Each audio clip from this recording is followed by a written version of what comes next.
Hello friend, Bengali স্বাদ কিচেনে আপনাদের সকলকে স্বাগত।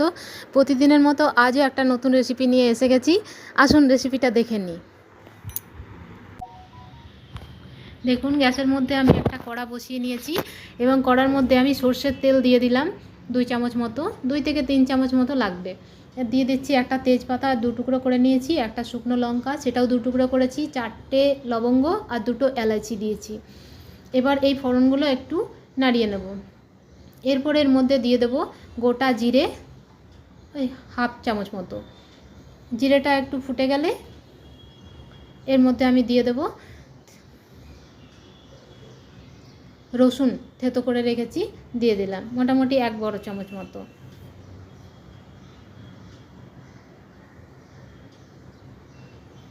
রসুনটা একটু গোল্ডেন ব্রাউন হয়ে গেলে এর মধ্যে আমি দিয়ে দেবো বড় সাইজের একটা পেঁয়াজ কুচি করে রেখেছি, দিয়ে দিলাম।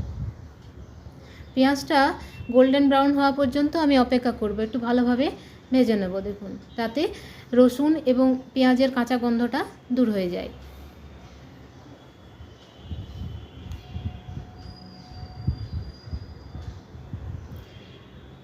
দেখুন, পেঁয়াজটা আমার গোল্ডেন ব্রাউন হয়ে গেছে। এবার এর মধ্যে দিয়ে দিচ্ছি গ্রেট করে রাখা আদা আর 2টো কাঁচা লঙ্কা কুচি করে রেখেছিলাম, সেটাও দিয়ে দিলাম। আর দিচ্ছি ধনিয়া পাউডার বড় চামচের 1 চামচ মতো। এবার দিচ্ছি হলুদ গুঁড়ো, ছোটো চামচের 1 চামচ দিয়েছি হলুদ গুঁড়ো। আর দিচ্ছি লাল লঙ্কার গুঁড়ো 1 চামচ, ছোটো চামচে। ঝালটা আপনারা আপনাদের পছন্দ মতো রাখবেন, কারণ আমি এখানে কাঁচা লঙ্কা দিয়েছি, তার জন্য আমি লাল লঙ্কাটা একটু কম দিয়েছি।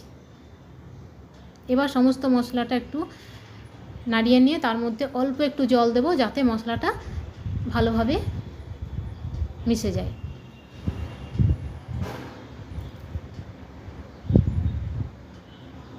জল না দিলে মশলাটা পুড়েও যেতে পারে। এবার দেখুন, মশলাটা আমি একটু ভাজা ভাজা করে নিয়েছি। এবার আমি এর মধ্যে দিয়ে দেবো একটা বড় সাইজের টমেটো কুচি করে কেটে রেখেছি, দিয়ে দিলাম। আর দেব স্বাদ মতো লবণ।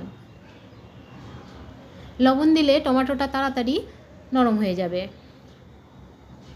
এবার সমস্ত উপকরণগুলো আমি ভালোভাবে মিশিয়ে নিচ্ছি।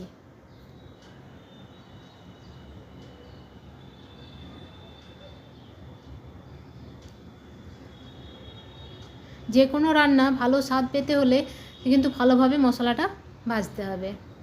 এবার আমি এর মধ্যে অল্প একটু জল দিচ্ছি, জল দিয়ে আবারও ভালোভাবে মিশিয়ে নিচ্ছি, তাতে করে মশলাটা তলায় ধরে যাবে না।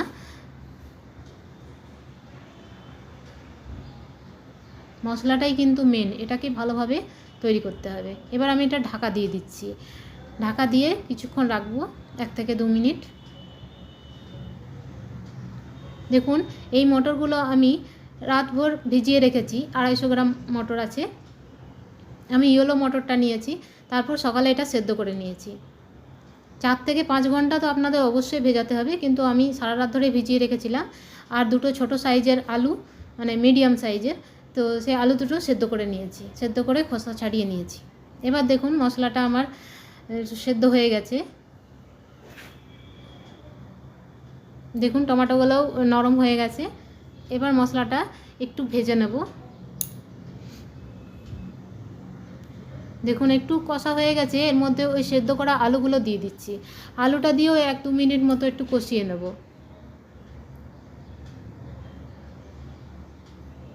এবার সেদ্ধ করা মটরটাও দিয়ে দিলাম। এবার আলু মটর সমস্তটাই একটু ভালোভাবে একটু কষিয়ে নেব।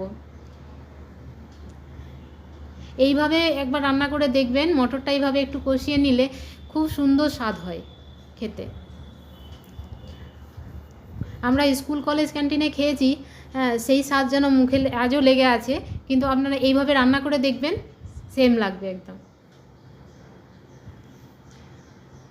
দেখুন, এইভাবে আমি কষিয়ে নিয়েছি। অন্যদিকে আমি গ্যাসের মধ্যে একটু গরম জল করে রেখেছি, সেই জল গরমটা দিয়ে দেবো।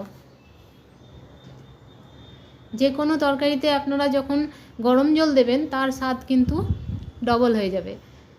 এখানে ঠান্ডা জল না দিয়ে আমি তার জন্যই গরম জলটা ব্যবহার করেছি, এবং তাড়াতাড়ি মানে কুকিং প্রসেসটা আর কি তাড়াতাড়ি হবে, বন্ধ হবে না।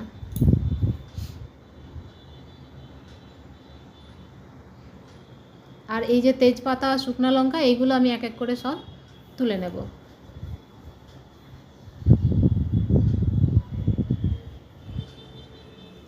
দেখুন সব তুলে নিয়েছি। এবার দিচ্ছি আমি গরম মশলা, একটু গরম মশলা দিয়ে দিলাম, আর অল্প একটু আমি ধনিয়া পাতা দিয়েছি। আপনারা ধনিয়া পাতা চাইলে বেশিও দিতে পারেন, যার যেরকম পছন্দ এটা দিতে পারেন। দেখুন কি সুন্দর হয়েছে, এত সুন্দর গন্ধ বেরিয়েছে, মানে কি বলবো আমি। হ্যাঁ, এবার দেখুন আমি গ্যাসের ফ্লেমটা বন্ধ করে দিলাম, আমার ঘুগনিটা রেডি হয়ে গেছে। আমি এবার সার্ভ করে নেব। দেখুন কি সুন্দর দেখাচ্ছে, দেখেই মনে হচ্ছে যেন এখনই খেয়ে ফেলি। আপনারা যদি আমার চ্যানেলে নতুন হয়ে থাকেন তাহলে অবশ্যই আমার চ্যানেলটাকে সাবস্ক্রাইব করবেন, আর তরকারিটা কেমন হয়েছে অবশ্যই লাইক করবেন, শেয়ার করবেন, আর কেমন হয়েছে কমেন্ট করে জানাবেন। ধন্যবাদ।